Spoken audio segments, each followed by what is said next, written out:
গণিত ও বিজ্ঞান শিক্ষা ইউটিউব চ্যানেলে তোমাদের সকলকে আরও একবার স্বাগত। এই ভিডিওতে আমরা ক্লাস 7-এর গণিত পূর্বপাঠের পুনরালোচনা এই চ্যাপ্টারের অধ্যায় 1 করব। এর আগে আমাদের যত ভিডিওগুলো দেওয়া রয়েছে তার মধ্যে আমাদের এই 10 পর্যন্ত করা হয়ে গেছিলো, ঠিক আছে। এই যে চ্যাপ্টারটা এটা হচ্ছে আমাদের 1.4, ওকে 1.4। এর আগে 1.3, 1.2, 1.1 সব হয়ে গেছে। আজকে আমরা 1.4-এর আমরা এই যে 10 থেকে করা হয়ে গেছিলো, 10 পর্যন্ত করা হয়ে গেছিলো। আজকে আমরা 11 থেকে 16 পর্যন্ত কমপ্লিট করব। এই অঙ্ক এই চ্যাপ্টারের মধ্যে সমস্ত যে অঙ্কগুলো আছে সেগুলো কমপ্লিট করব। তো এর আগে যে সমস্ত ভিডিওগুলো তোমরা দেখোনি, যারা দেখতে চাও তারা প্লেলিস্টে চলে যাবে, সেখান থেকে একটা ক্লাস 7 ম্যাথামেটিক্স বলে একটা ফোল্ডার আছে, সেই ফোল্ডারের মধ্যে সমস্ত অঙ্কগুলো পেয়ে যাবে। এছাড়াও যদি তোমাদের মনে হয় যে কোনো অঙ্ক কোনো সমস্যা হচ্ছে, কোনো বিজ্ঞান বিষয়ে যদি কোনো সমস্যা হয়ে থাকে অঙ্ক এবং বিজ্ঞান বিষয়ে, তোমরা আমার পার্সোনাল হোয়াটসঅ্যাপ নাম্বার 9038553577 9038553577 এই নাম্বারে তোমরা আমাকে হোয়াটসঅ্যাপ করতে পারো। আমি তোমাদের অবশ্যই সাহায্য করার চেষ্টা করব। তো চলো শুরু করা যাক 11 নম্বর অঙ্ক। 11 নম্বর অঙ্কতে রয়েছে 3টি ধনাত্মক পূর্ণ সংখ্যার প্রথম ও দ্বিতীয়টির গুণফল 24, দ্বিতীয় ও তৃতীয়ের গুণফল 48 এবং প্রথম ও তৃতীয়ের গুণফল 32। সংখ্যা তিনটি কী কী তা হিসেব করে দেখি। তো অঙ্কগুলো অনেক রকম প্রসেসেই করা যায়। আমি তোমাদের এক্স হিসাবে এক্স ধরে অঙ্কগুলো করার চেষ্টা করব, কারণ এক্স ধরে অঙ্কগুলো করতে হবে। তোমাদের ভবিষ্যতে যত বড় ক্লাস উঁচু ক্লাসে যাবে তোমাদের অবশ্যই এক্স ধরে অঙ্কগুলো করতে হবে। তো সেই ক্ষেত্রে আমি তোমাদের ক্লাস 8, 9, 10 এই সমস্ত ক্ষেত্রে বেশিরভাগ অঙ্ক তোমাদের এক্স দিয়ে করতে হয়। তো সেই জন্য আমি এক্স দিয়ে করার প্রিফারটা বেশি রাখছি এবং আমি অঙ্ক তোমাদের এক্স দিয়েই করাবো। তো চলো শুরু করা যাক অঙ্কটা। দেখো, আমি প্রথমে ধরে নেব, মনে করি প্রথম সংখ্যাটি এক্স, অর্থাৎ আমরা যে কোনো অজানা সংখ্যা যেটা আমরা জানি না সেটা আমরা এক্স ধরে নেব। তো আমি ধরলাম, মনে করি প্রথম সংখ্যাটি এক্স। তাহলে দ্বিতীয় সংখ্যাটি কত হবে? কারণ এখানে বলা হয়েছিল যে প্রথম আর দ্বিতীয় গুণ করলে 24 হয়। তাহলে দ্বিতীয় সংখ্যাটি কত হবে? এই যে 24/x হবে, কারণ 1 নম্বর আর 2 নম্বর গুণ করলে যদি 24 হয় আর একটা যদি এক্স হয়, তাহলে দ্বিতীয় সংখ্যাটি হবে 24/x, মানে প্রথমটা ভাগ হবে, তাই তো। তাহলে দ্বিতীয় সংখ্যাটি হলো 24/x, ঠিক আছে। এবারে বলছে ও তৃতীয় সংখ্যাটি। তা তৃতীয় সংখ্যাটি কি বলেছে? তৃতীয় সংখ্যাটি বলেছে যে প্রথম, দেখো এখানে লেখা রয়েছে যে তৃতীয় সংখ্যাটি রয়েছে যে প্রথম ও তৃতীয়র গুণফল রয়েছে 32। অর্থাৎ কি, যে আমি যদি তৃতীয় সংখ্যাটি বার করতে চাই তাহলে প্রথম সংখ্যাটা ভাগ করে দেব। সরি, এটা হচ্ছে তারপর একটা 48, আমি এটা ভুল বললাম। দ্বিতীয় ও তৃতীয় গুণফল বলেছে 48, ঠিক আছে। তো তাহলে আমি যদি এই দ্বিতীয় সংখ্যাটি তো আমি পেয়ে গেলাম, এক্ষুনি পেয়ে গেলাম দ্বিতীয় সংখ্যাটি। দেখো এই দ্বিতীয় সংখ্যাটি পেয়ে গেলাম 24/x। আর এখানে বলেছে যে দ্বিতীয় তৃতীয়র গুণফল, তাহলে কি করব আমরা করব এই তৃতীয় সংখ্যা সমান সমান 48 ভাগ দ্বিতীয় সংখ্যা, তাই তো। তো সেটাই করব। তাহলে লিখব ও তৃতীয় সংখ্যাটি 48 ভাগ 24/x, কারণ এটা দ্বিতীয় সংখ্যা। আশা করি তোমরা বুঝতে পেরেছো তিনটি সংখ্যা কী কী হলো। এবার এটাকে আমরা ক্যালকুলেশন করব। তো 48 ইন্টু, এর যদি ভাগ থাকে যদি গুণ করে দিতে চাই তাহলে ইন্টু হয়ে যাবে, এটা উল্টে যাবে, তাহলে এক্সট্রা চলে যাবে উপরে, 24 চলে যাবে নিচে। এবারে 24 আর 48টাকে কাটাকুটি করো। 24 আর 48 যদি কাটাকুটি করি তাহলে 24 দুগুণে 48, তাহলে উপরে হলো 2 আর এটা এক্স, আর 2 এর এক্স গুণ করলে 2x। তাহলে আমরা কি পেলাম? প্রথম সংখ্যাটি এক্স পেলাম, দ্বিতীয় সংখ্যাটি 24/x পেলাম, আর তৃতীয় সংখ্যাটি পেলাম 2x। এবার আমাদের আরেকটা যে লাস্ট যেটা বলা ছিল সেটা হচ্ছে প্রথম ও তৃতীয় সংখ্যার গুণফল 32। তার মানে কি, এই প্রথম যে এক্স আর তৃতীয় সংখ্যাটি হচ্ছে 2x, এই দুটো আমরা গুণ করে 32 পেয়ে যাব, তাই তো। তাহলে আমরা কি করব, অর্থাৎ শর্তানুসারেও তোমরা লিখতে পারো, অর্থাৎ কি লিখব, যে প্রথম গুণ তৃতীয়, তাহলে প্রথম এক্স আর তৃতীয় হচ্ছে 2x, তাহলে এক্স ইন্টু 2x সমান 32, ঠিক আছে। তাহলে এবারে এই যে 2 আর এক্স গুণ করলে কত হবে? 2x², কারণ দুইটা বসে যাবে আর এক্স গুণ করলে x² হয়ে যাবে, সমান 32। এবারে সমাধান নিয়ম হচ্ছে এই পারে যে সংখ্যাটা থাকে সে যদি এপারে নিয়ে চলে যায়, যদি গুণ আকারে থাকে তাহলে হয়ে যাবে ভাগ, তাই 2 যদি এদিকে পাঠিয়ে দিই তাহলে 2টা ভাগ হয়ে যাবে। তাহলে এখানে পড়ে থাকবে শুধু x² বা সমান এখানে 32 আর 2টা নিচে ভাগ চলে গেল, তাহলে 32/2 2 আর 32টা কাটাকুটি করো 16, তাহলে এক্স স্কোয়ার সমান সমান আমরা 16 পেলাম। ওকে, এবার তাহলে এক্স সমান সমান কত? এক্স সমান সমান স্কোয়ার আছে, স্কোয়ারটা যদি এইদিকে চলে তাহলে রুট ওভার হয়ে যাবে, তাই তো? তাহলে √16, এক্স সমান সমান √16, তাহলে এক্স সমান সমান √16, 16কে রুট করলে কত হয়? 4 4 16, তাহলে 4 বেরিয়ে আসবে একটা, এই স্কোয়ারের ভিতর থেকে এই যে বর্গমূল রয়েছে তার ভিতর 4 × 4 থাকবে, কি 4টা বেরিয়ে আসবে, তাহলে এক্স সমান সমান হবে 4। ওকে, তাহলে আমরা এক্স পেয়ে গেলাম। এবার যদি এক্স যদি আমরা মান পেয়ে যাই তাহলে তো উত্তর সবকটা পেয়ে গেলাম না, কারণ অলরেডি এক্স আমরা ধরেছিলাম, তাহলে এক্স পেয়ে গেলাম। এবার এখানে এক্স বসিয়ে দেবো, এখানে এক্স বসিয়ে দেবো, এখানে এক্স বসিয়ে দেবো, দিলেই আমরা উত্তরগুলো পেয়ে যাবো, তাই তো? তাহলে দেখো আমরা কী লিখবো, তাহলে প্রথম সংখ্যাটি কত? 4, কারণ এক্স 4 হয়েছে। দ্বিতীয় সংখ্যাটি কত হবে? দ্বিতীয়টি হবে 24/4, এখানে দেখো 24 এক্স ছিল, তাহলে দ্বিতীয়টি হবে 24/4 সমান সমান 6, 4 6 24, তো 4 দিয়ে 24 কাটলে 6 হবে।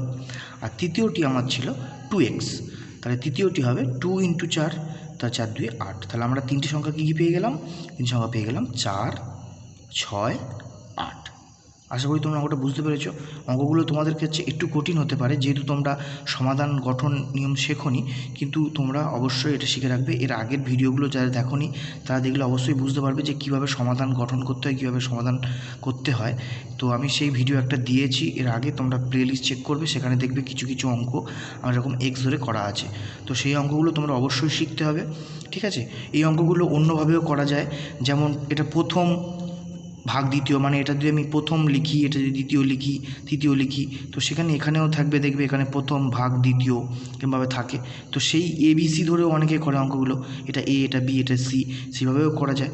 একটা অঙ্ক অনেক রকম নিয়মের হয়, কিন্তু এই অঙ্কটা আমি এই নিয়মেই তোমাদের করালাম যাতে তোমরা ভবিষ্যতে অঙ্ক শিখতে পারো এবং আরও ভালো করে পরের অঙ্কগুলো করতে পারো।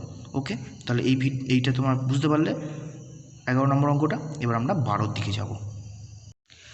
12 দাগের অঙ্ক, শিবাজি সংঘের ক্লাবে যতজন সদস্য আছে প্রত্যেকে সদস্য সংখ্যার 5 গুণ টাকা চাঁদা দিয়েছে।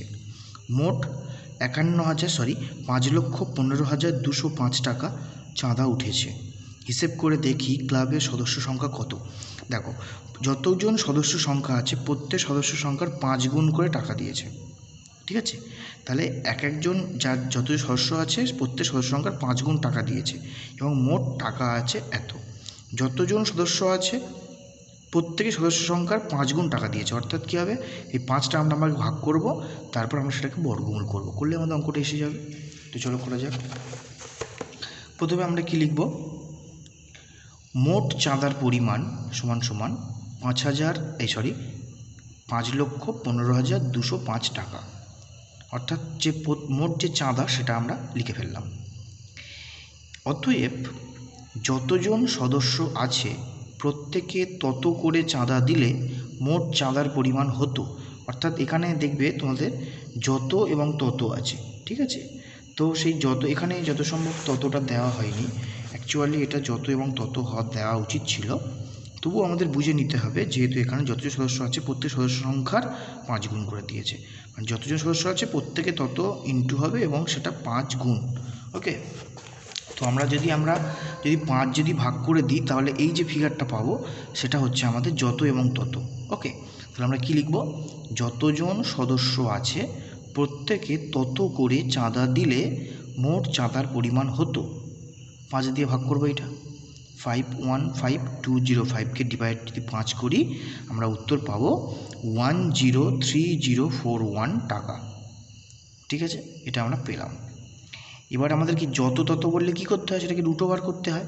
তাহলে আমরা লিখব, অতএব ক্লাবের সদস্য সংখ্যা সমান সমান রুট ওভার 103041 জন। এবার এই বর্গমূলটা কীভাবে করতে হয় সেটা তোমাদের আগের ভিডিওতে আমি শিখিয়েছি, দেখে নাও। প্রথমে আমরা 10304 লিখব এবং ভাগ দেব, তারপর আমরা ডান দিক থেকে জোড়া জোড়া করে দাগ দেব। 41-এর মাথায় দাগ দিলাম, 30-এ দাগ দিলাম, 10-এ দাগ দিলাম, ঠিক আছে? এবার দেখতে হবে এই 10-এর কাছাকাছি বর্গমূল সংখ্যা কোনটা আছে। তো 3 3 9, এটা সব থেকে কাছে, তো আমরা এখানে 3 লিখলাম, তাহলে এখানে 3 লিখলাম, এখানে 3 লিখলাম, তাহলে 3 3 9 বসে গেল। এবার আমরা বিয়োগ করছি, 10 থেকে 9 বাদ দিলে 1 হয়, বসলো। আর এই যে 30টা আছে একসঙ্গে বসে যাবে কারণ জোড়া জোড়া করে নামে, তাহলে হয়ে গেল 130। ওকে, এবারে আমরা কি করতে হবে, এই যে 3টা আছে এটাকে দ্বিগুণ করতে হয়, তাই তো, এটাকে দ্বিগুণ করতে হয়। 3-এর দ্বিগুণ করলে 6, 6টা এখানে বসালাম। এবার আমাদের দেখতে হবে যে 6-এর পাশে যদি 1 বসাই তাহলে 1 দিয়ে গুণ, 6-এর পাশে 2 বসালে 2 দিয়ে গুণ, 6-এর পাশে 3 বসালে 3 দিয়ে গুণ, এরকম আমাদের করে করে যেতে হয়। এর আগে আমি তোমাদের কীভাবে করতে হয় সেগুলো সব শিখিয়েছি, সেই জন্য এগুলো আমি আর বলছি না, এগুলো আমি তোমাদের জাস্ট বুঝিয়ে দিচ্ছি আর করে করে দেখাচ্ছি না। তো আমরা হিসাব করে দেখলাম যে 6-এর পাশে 2 বসিয়ে যদি 2 দিয়ে গুণ করি তাহলে হবে 124। তো আমরা তাই করলাম, 62 পাশে এই 62-র সঙ্গে 2 গুণ করলাম, করে দিলাম 124। তাহলে আমরা এখানে 2 লিখলাম, এখানেও 2 লিখলাম, আর এখানে লিখলাম 124। ওকে, এবার কি করব, এবার আমরা করতে হবে, এবার বিয়োগ করব। 130 থেকে 24 বাদ দিলে হবে 6 বসলো, আর 41টা নিচে নেমে গেল। ওকে, এবার কি করতে হবে, এখানে 32 আছে, এই 32-এর দ্বিগুণ করতে হবে, 32-এর দ্বিগুণ করলে হবে 64। তো 64টা আমরা এখানে বসালাম। ঠিক আছে, এবার দেখব 64-র পাশে 1 বসিয়ে 1 দিয়ে গুণ করব, 2 বসিয়ে 2 দিয়ে গুণ করবো, এরকম নিয়ম। তা 64-র পাশে 1 দিয়ে 1 গুণ করলে অলরেডি 641ই হবে, তাই তো। তাহলে আমরা এখানে 1 লিখব, এখানে 1 লিখব, আর 641 বসে যাবে এখানে। তাহলে হয়ে গেল কত, এটা মিলে গেল, আমাদের উত্তর কত বেরোলো, 321। তাহলে এইটা বর্গমূল করলে আমরা 321 পাবো। ঠিক আছে, তাই তো। তাহলে আমরা যে উত্তরটা পেলাম, ক্লাবের সদস্য সংখ্যা, সরি এটা আমার ভুল হয়েছে, 641 হবে না, এটা 321 হবে, 321 জন। ঠিক আছে, তাহলে উত্তর কী লিখলাম, ক্লাবের সদস্য সংখ্যা 321 জন। ঠিক আছে, এটাই আমাদের উত্তর হয় 321 জন। তাহলে অঙ্কটা তোমরা নিশ্চয়ই বুঝতে পেরেছ, পারলে তোমরা স্ক্রিনশট নিয়ে নিতে পারো। ওকে, এবার আমরা 13 নম্বর অঙ্কটা করব। 13 দাগের অঙ্ক, দার্জিলিংয়ে এক বাগানের মালিক মোট 1080টি কমলালেবু পেরেছেন। সেই কমলালেবু কতকগুলি ঝুড়ি এনে তার প্রত্যেকটি ঝুড়ির সংখ্যা সমান কমলালেবু রাখতে গিয়ে দেখেন 9টি কমলালেবু কম পড়ছে। অর্থাৎ কী আছে, এতগুলো কমলালেবু পেরেছেন এবং যতগুলো ঝুড়ি আছে তত সংখ্যা সমান লেবু কম পড়ছে। যত বললে কি হয়, তাই তো। এই বলেছে দেখো, সেই কমলালেবুর কতকগুলি ঝুড়ি এনে তার প্রত্যেকটি ঝুড়ির সংখ্যা সমান, অর্থাৎ যতগুলো ঝুড়ি এনেছে ততগুলোই করে কমলালেবু প্রত্যেকটা রাখছে। ঠিক আছে, তাহলে এগুলো আমাকে বর্গমূল করতে হবে এবং দেখছেন যে 9টি কমলালেবু কম পড়ছে, অর্থাৎ এর সঙ্গে যদি আরও 9টি কমলালেবু আরও উনি বেশি নিতেন তাহলে পুরো সমান হয়ে যেত, তাই তো। তাহলে অঙ্কটা করার জন্য আমাদের এর সঙ্গে 9 যোগ করতে হবে, যোগ করার পরে সেটাকে বর্গমূল করতে হবে, করলে আমাদের উত্তর বেরিয়ে যাবে। তো চলো করা যাক। দেখো কি লিখবো, আমরা পরিষ্কার করে লিখতে হবে, যতগুলি ঝুড়ি আছে ততগুলি কমলালেবু রাখলে কমলালেবুর প্রয়োজন কত প্রয়োজন, 9টা বেশি প্রয়োজন আমার, তাই তো। তাহলে কি করতে হবে, 1080 যোগ 9টি। ওকে, তাহলে এবার যোগ করে দিলে কত হবে, 1089টি। তাহলে 1089টি হচ্ছে আমাদের কমলালেবুর প্রয়োজন। এবার ঝুড়ি সংখ্যা কী হবে, রুট ওভার করতে হবে। তাহলে অতএব ঝুড়ির সংখ্যা সমান সমান রুট ওভার 1089টি। এবার 1089টিকে আমাদের রুট ওভার করতে হবে, একই প্রসেস। তো আমরা কী করবো, প্রথমে 1089 লিখে নেবো, ভাগ চিহ্ন দিয়ে দেবো, আর ডান দিক থেকে আমরা দুটো করে দাঁড়িয়ে দেবো, এটা মাথায় দাগ দিলাম, এটা দাগ দিলাম। তো দেখলাম কি আছে এখানে, 10-এর কাছাকাছি কী হবে, 3 3 9, তাহলে 3 3 9 বসিয়ে দিলাম, বিয়োগ করলাম, 1 পেলাম। এবার 89 একসঙ্গে নামিয়ে দিলাম, তাহলে হয়ে গেল 189। এবার এখানে 3 আছে, এই 3কে কী করতে হবে, 2 গুণ করতে হবে, 2 গুণ করলে এখানে 6 হবে, হয়ে গেল। তাহলে এবারে কী করব, এই যে এবার দেখতে হবে এই 6-এর পাশে কত বসালে আমি এটা আনতে পারি। তো 6-এর পাশে 1 বসিয়ে 1 গুণ করলে হবে 61, 6-এর পাশে 2 গুণ করলেও হচ্ছে না, 6-এর পাশে 3 বসিয়ে যদি 3 গুণ করি তাহলে দেখছি 189 হয়ে যাচ্ছে। তাহলে এখানে 3 লিখব, এখানে 3 লিখব, এখানে হবে 189। এগুলো আমি করে দিচ্ছি না, এগুলো তোমরা আগেই শিখিয়ে দিয়েছি। সবসময় অঙ্কগুলো দেখে দেখে করা উচিত না, নিজেরা চেষ্টা করলে তবেই অঙ্ক শিখবে। ঠিক আছে, তাই আমি এগুলো তোমাদের বুঝিয়ে দিলাম, তোমরা নিজেরা ট্রাই করো, অবশ্যই পারবে। তাহলে কত এলো, 33, তাই তো। তাহলে উত্তর আমরা কী লিখব, তিনি 33টি ঝুড়ি এনেছিলেন। বুঝতে পারলে। 14 নম্বর, বকুলতলার একটি পুকুর সংস্কার করতে পঞ্চায়েত যতজন লোক নিযুক্ত করেছিলেন তারা ততদিন কাজ করে মোট 12,375 টাকা পেয়েছেন। প্রত্যেকে দৈনিক যদি 55 টাকা পান তবে কতজন লোক কাজ করেছিলেন। তাহলে কী হবে, এখানে যত তত বলছে, তাহলে রুট ওভার করতে হবে এবং খেয়াল রাখতে হবে এখানে কিন্তু 55 টাকা করে প্রত্যেকে পেয়েছে, অর্থাৎ এইটাকে আগে 55 দিয়ে ডিভাইড করতে হবে, ভাগ করতে হবে, তারপর রুট করতে হবে, কারণ প্রত্যেকে 55 টাকা করে পেয়ে যাচ্ছে। তাহলে এক একটা রোজ 55, সেই 55টাকে ভাগ করে দিলে যে সংখ্যা পাবো সেটাকে যদি রুট করি তবে বুঝতে পারবো যে কতজন লোক আছে, তাই তো। তো চলো করা যাক। আমরা ফার্স্ট লিখব মোট টাকা পেয়েছেন সমান সমান 12,375 টাকা। ওকে, এবার লিখব অতএব প্রত্যেকে যদি 1 টাকা করে পেতেন তাহলে মোট টাকা পেতেন কত।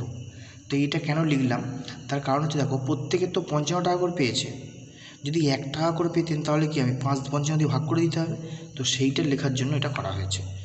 ঠিক আছে, তা কী লিখলাম, প্রত্যেকে যদি 1 টাকা করে পেতেন তাহলে মোট টাকা পেতেন সমান সমান 12,375 ভাগ 55। তো আমরা ডাইরেক্ট ভাগ করে দিতে পারি অথবা আমরা কাটাকুটি করতে পারি। তো আমি এখানে কাটাকুটি করেছি, 5 দিয়ে প্রথমে এটাকে কেটে পেয়েছি 2,475, আর 5 দিয়ে এটাকে কেটে পেয়েছি 11 দিয়ে 11টাকে আবার 2475টাকে কেটেছি, মানে ভাগ করেছি, পেয়েছি 225। তো আমরা উত্তর পাচ্ছি কত, 225 টাকা। ঠিক আছে, এবার আমাদের কি যত তত বলেছে, যত বলে কি রুট ওভার করতে হয়, তাহলে অতএব লোক সংখ্যা সমান সমান রুট ওভার 225 জন। 225 মানে কি কারো বর্গমূল, 15 বর্গমূল, তাই তো 15 স্কোয়ার হলে 225 হয়। তাহলে রুট ওভারের মধ্যে 15 গুণ 15 দিলাম, তাহলে সেখান থেকে একটা 15 বেরিয়ে এলো, তাহলে হয়ে গেল 15 জন। তাহলে আমরা উত্তর কত পেলাম, 15 জন লোক কাজ করছিলেন। অঙ্কগুলো খুবই ছোট এবং খুবই সহজ। ওকে, 15 আর 16 এই দুটো অঙ্ক তোমাদের খুবই ইম্পর্টেন্ট অঙ্ক, এগুলো পরীক্ষায় সবসময় আসে এবং ভালো করে তোমাদের বুঝতে হবে। 4 অঙ্কের কোন বৃহত্তম পূর্ণবর্গ সংখ্যা 12, 18, 30 দ্বারা বিভাজ্য। এই অঙ্কগুলো করার জন্য আমাদের কিছু কিছু জিনিস প্রয়োজন আছে। প্রথমে জানতে হবে 4 অঙ্কের বৃহত্তম সংখ্যা মানে কি, মানে 4 অঙ্কের সবথেকে বড় সংখ্যা। তো 4 অঙ্কের সবথেকে বড় সংখ্যা কত, 4টে 9, 9999। 4টে 9 হচ্ছে 4 অঙ্কের সবথেকে বড় সংখ্যা। আর 4 অঙ্কের সবথেকে ছোট সংখ্যা কী বলো তো, 1000, এটা সবথেকে ছোট সংখ্যা, তাই তো। এটা আমাদের জানতে হবে, আমরা জেনেছি এর আগে ক্লাস 5-এই পড়ে এসেছি। ঠিক আছে, তো আমাদের অঙ্কটা যেটা বলেছে 4 অঙ্কের কোন বৃহত্তম পূর্ণবর্গ সংখ্যা, অর্থাৎ 4 অঙ্কের যদি বৃহত্তম সংখ্যা বলতো তাহলে তো এটা উত্তর আসতো, কিন্তু এখানে বলছে পূর্ণবর্গ সংখ্যা, অর্থাৎ সেটা অবশ্যই স্কোয়ার সংখ্যা হতে হবে, মানে কোনো একটা সংখ্যা তার স্কোয়ার হতে হবে, তাই তো, এবং সেটা অবশ্যই এত দ্বারা বিভাজ্য হতে হবে। তাহলে এতগুলো ক্রাইটেরিয়া আমাদের রয়েছে, তাহলে প্রথম কাজ হবে আমাদের এইটাকে লসাগু করে নেওয়া। ঠিক আছে, তো চলো করা যাক। আমরা প্রথমে লসাগু করে নিচ্ছি 12, 18 আর 30। 2 দিয়ে যায়, 2 দিয়ে গেলে হয় 6, 9, 15। আবার এটা 3 দিয়ে যায়, 3 দিয়ে গেলে হয় 2, 3, 5। ওকে, তাহলে লসাগু কী হয়, সব কটা গুণ হয়, তাহলে 2, 3, 2, 3, 5 সব কটা গুণ করতে হবে। তো 2, 3, 2, 3, 5। ওকে, এবার কী করবো, আমরা সাজিয়ে নেবো একটু। দেখো দুটো 2 আছে, দুটো 2 লিখে নিলাম, দুটো 3 আছে, দুটো 3 আছে, হ্যাঁ, আর একটা 5 আছে, লিখে নিলাম। লিখলে আমরা কী পেলাম, আমরা 2, এই যে দুটো 2 পেয়েছি, দুটো 3 পেয়েছি, একটা 5 পেয়েছি। তো গুণগুলো করে আমরা পাচ্ছি কত, 180। ঠিক আছে, আমরা 180 পেলাম এই গুণ কটা করে। তাহলে আমরা এই যে 12, 18 আর 30 এর লসাগু কত পেলাম, 180। এবার লিখতে হবে এখানে 180 পূর্ণবর্গ সংখ্যা নয়, এটা টিটা কেটে দাও, এখানে 180 পূর্ণবর্গ সংখ্যা নয়, তাই তো। কারণ কেন পূর্ণবর্গ সংখ্যা নয়, এখানে দুটো 2 পাচ্ছি, দুটো 3 পাচ্ছি, একটা 5 পাচ্ছি, অর্থাৎ এর সঙ্গে যদি আরও একটা 5 গুণ করতে পারতাম তাহলে কিন্তু এটা পূর্ণবর্গ সংখ্যা হয়ে যেত, তাই তো। তাহলে কী লিখতে হবে, অতএব ক্ষুদ্রতম পূর্ণবর্গ সংখ্যাটি হলো, অর্থাৎ সবথেকে ছোট এই যে 2, এই শুধু 12, 18 আর 30 এর সবথেকে ছোট যে ক্ষুদ্রতম পূর্ণবর্গ সংখ্যা সেটা হবে এর সঙ্গে 5 গুণ করতে হবে। তো 180-র সঙ্গে 5 গুণ করলে পাচ্ছি 900। তো 900টা হলো এই 12, 18 আর 30-এর মধ্যে সবথেকে ক্ষুদ্রতম পূর্ণবর্গ সংখ্যা। এবার আমাদের বলা হয়েছে যে 4 অঙ্কের ক্ষুদ্রতম পূর্ণবর্গ সংখ্যা কত। আমি এখানে তোমাদের একটা ছোট্ট নোট লিখে দিয়েছি বোঝার সুবিধার জন্য। দেখো কি লিখেছি। এখন 4 অঙ্কের বৃহত্তম পূর্ণবর্গ সংখ্যা করতে হলে 900 এর সাথে কোনো একটি পূর্ণবর্গ সংখ্যা দ্বারা গুণ করতে হবে। অর্থাৎ এই 900-র সঙ্গে আমাদের পূর্ণবর্গ সংখ্যা গুণ করে যেতে হবে। পূর্ণবর্গ সংখ্যা কোনগুলো? 2 2 4, 3 3 9, 16, 25 এগুলো পূর্ণবর্গ সংখ্যা। কারণ 2 2 4, 3 3 9, 4 4 16, 5 5 25, 6 6 36 এগুলো পূর্ণবর্গ সংখ্যা। তো এই 900-র সঙ্গে কন্টিনিউ আমাদের এই গুণগুলো করে যেতে হবে এবং দেখতে হবে যে কোনটা 4 অঙ্কের সবচেয়ে বৃহত্তম সংখ্যা আসছে। ঠিক আছে? তো এই যে লেখাটা তোমাদের আমি লিখে দিয়েছি, এই অঙ্কটা তোমাদের এটা লেখার পরীক্ষার জন্য নয়, তোমাদের বোঝার জন্য। তাহলে কি বললাম? এখন 4 অঙ্কের বৃহত্তম পূর্ণবর্গ সংখ্যা করতে হলে 900 এর সাথে কোনো একটি পূর্ণবর্গ সংখ্যা দ্বারা গুণ করতে হবে। যেমন 4, 9, 16, 25 ইত্যাদি। তো আমাদের প্রথম গুণ কি? 900-র সঙ্গে 4 গুণ করতে হবে। তো দেখো আমরা এই গুণগুলো এখানে করে নিয়েছি। 900-র সঙ্গে 4 গুণ করেছি, পেয়েছি 3600। 900-র সঙ্গে 9 গুণ করেছি, পেয়েছি 8100। 900-র সঙ্গে 16 গুণ করেছি, পেয়েছি 14400। তো এখানে দেখো যখনই আমি 14400 পেয়ে গেলাম, তার মানে কি এটা দেখো 5 সংখ্যা হয়ে যাচ্ছে। এটা ছিল 2 সংখ্যা, 4 সংখ্যা, এটা 4 সংখ্যা, এটা হয়ে গেল 5 সংখ্যা। তার মানে আমাদের বলেছিল 4 অঙ্কের বৃহত্তম সংখ্যা। তাহলে এটা তো সবথেকে, এটা তো বড় হয়ে যাচ্ছে, তাহলে 16টা হবে না, তাহলে এটাই উত্তর হবে আমাদের। দেখো এটা সবথেকে ছোট সংখ্যা হবে, বড় সংখ্যা হবে 4 অঙ্কের। 4 অঙ্কের সবথেকে বড় সংখ্যা এইটা। তারপরে তো 5 অঙ্কে চলে যাচ্ছে, তাহলে এটা হবে না, তাহলে এটা আমাদের উত্তর হবে। বুঝতে পেরেছো? তাহলে অ্যান্সারটা আমরা কী লিখব? 4 অঙ্কের বৃহত্তম পূর্ণবর্গ সংখ্যাটি হলো 8100। ওকে, তাহলে কীভাবে করতে হয় তোমরা বুঝতে পারলে। এই অঙ্কটা ঠিক এরপরে একটা সেম অঙ্ক আছে, এই যে তোমার 16 নম্বর অঙ্ক, এটাও একই অঙ্ক। এটা তোমরা করলে আরও ভালোভাবে বুঝতে পারবে। কি বলছে দেখো, 5 অঙ্কের কোন ক্ষুদ্রতম পূর্ণবর্গ সংখ্যা 8, 15, 20 ও 25 দ্বারা বিভাজ্য। একই অঙ্ক, শুধু এখানে 5 অঙ্ক বলেছে এবং কোন ক্ষুদ্রতম বলেছে। এটা ছিল বৃহত্তম, এটা ক্ষুদ্রতম। একই অঙ্ক, একই প্রসেসে যাব। তো চলো করা যাক। প্রথমে আমাদের এটা কী করতে হবে? লসাগু করতে হবে। তো 8, 15, 20, 25 লসাগু করব। কী দিয়ে যাচ্ছে? 2 দিয়ে যাচ্ছে, আমি 2 দিয়ে খাওয়ালাম। 4টা 2 দিয়ে গেলে 8 হয়, 8টা 2 দিয়ে গেলে 4 হয়, 15টা যায় না, বসে গেল। 20টা 2 দিয়ে গেলে 10 হয়, 25টা বসে গেল। এবার দেখছি আবার 2 দিয়ে যাচ্ছে, 4 আর 10টা আবার 2 দিয়ে যাবে।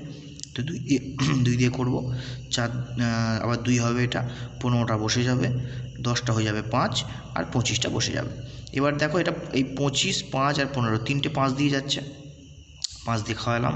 5 দিয়ে করলে 2টা বসে গেল, হলো না বলে। 15টা 3 5 15, 3 বসলো, 5টা 1 হয়ে গেল, 25টা 5 হয়ে গেল। ওকে, তাহলে আমরা লসাগু কী পেলাম? 2 2 5 2 3 আর 5। তো আমরা কী লিখলাম? লসাগু সমান সমান 2 গুণ 2 গুণ 5 গুণ 2 গুণ 3 গুণ 5। একটু সাজিয়ে নাও। 2 3টে আছে, বসিয়ে দিলাম। 5 2টো আছে আর 3 একটা আছে। ঠিক আছে, তো সবকটা গুণ করে দেখো 600 উত্তর পাচ্ছি। একদম একই আগের অঙ্কটার মতো সবকটা গুণ করেছিলাম, আমরা 180 পেয়েছিলাম। এটা আমরা পেলাম কত? 600। এবার কী লিখব? এখানে 600 পূর্ণবর্গ সংখ্যা নয়, টিটা কেটে দাও। এখানে 600 পূর্ণবর্গ সংখ্যা নয়, তাই তো? পূর্ণসংখ্যা নয় তো, তাহলে এর সঙ্গে পূর্ণসংখ্যা কেন নয়? কারণ এখানে 2টো 2 আছে, 2টো 5 আছে, কিন্তু একটা 2 একটা 3 এক্সট্রা আছে। অর্থাৎ আরও একটা 2 আর 3 যদি গুণ করি তবে এটা আমরা পূর্ণবর্গ পাবো। তাহলে এর সঙ্গে যদি আমরা 3 2 6 গুণ করে ফেলি তাহলে সেটা আমরা পাবো। ঠিক আছে, তাহলে আমরা এখানে লিখলাম 600 পূর্ণবর্গ সংখ্যা নয়, তাই তো? তা সবথেকে ক্ষুদ্রতম পূর্ণবর্গ সংখ্যা কোনটা হবে? লিখলাম অতএব ক্ষুদ্রতম পূর্ণবর্গ সংখ্যাটি হলো, তাই কী হবে? 600-র সঙ্গে আমাদের 6 গুণ করতে হবে, একটা 3 একটা 2 গুণ করতে হবে। তাহলে 600 গুণ 2 গুণ 3, তো গুণ করলাম সবকটা, পেলাম 3600। ঠিক আছে, এবার কী হবে? আমরা কী নিয়ম বলেছিলাম? এই যেটা বেরোলো তার সঙ্গে আমাদের কী গুণ করতে হবে? 4, 9, 16, 25 পরপর আমাদের পূর্ণবর্গ সংখ্যা গুণ করে যেতে হবে, তাই তো? তাহলে আমরা কী লিখবো? আমরা প্রথমেই গুণ করব কত? আমরা গুণ করলাম এটার সঙ্গে আমরা প্রথম 4 গুণ করলাম, 3600, তার সঙ্গে 4 গুণ করলাম, গুণ করে কত পেলাম? 14400। আমরা প্রথমেই দেখে নিচ্ছি যে প্রথম যেটা সত্যি প্রথম যে গুণটা করলাম 4 দিয়ে, সেটাই দেখছি যে 5 সংখ্যা হয়ে যাচ্ছে। এবং সেটাই সবথেকে ক্ষুদ্রতম সংখ্যা। এবার যদি আমরা এর সঙ্গে যদি আমরা পরেরটা গুণ করতেই পারি, যে আমরা এর সঙ্গে এবার 9 গুণ করবো, তো আরও বড় হয়ে যাবে, আমাদের তো লাগবে না। আমাদের বলেছে 5 অঙ্কের ক্ষুদ্রতম সংখ্যা। যদি বৃহত্তম সংখ্যা বলতো তাহলে আমরা আরও অনেকগুলো গুণ করে যেতাম, তাই তো। তাহলে আমরা 3600 সঙ্গে 4 গুণ করে দেখলাম 14,400 বেরোচ্ছে। তাহলে এটি সবথেকে ছোটো সংখ্যা। আমরা কী লিখলাম? অতএব 5 অঙ্কের ক্ষুদ্রতম পূর্ণবর্গ সংখ্যাটি হলো 14,400। ওকে, তাহলে আমি তোমাদের এই ভিডিওতে আমি তোমাদের 1.4 কমপ্লিট করে দিলাম। যদি তোমাদের ভিডিওটি ভালো লেগে থাকে অবশ্যই লাইক করো, বন্ধুদের মধ্যে শেয়ার করো, চ্যানেলটিকে অবশ্যই সাবস্ক্রাইব করো। আর যদি কোনো রকম সমস্যা থাকে আমার হোয়াটসঅ্যাপ নাম্বার 9038553577, এটা আমার নাম্বার। আমার নাম মলয় মণ্ডল।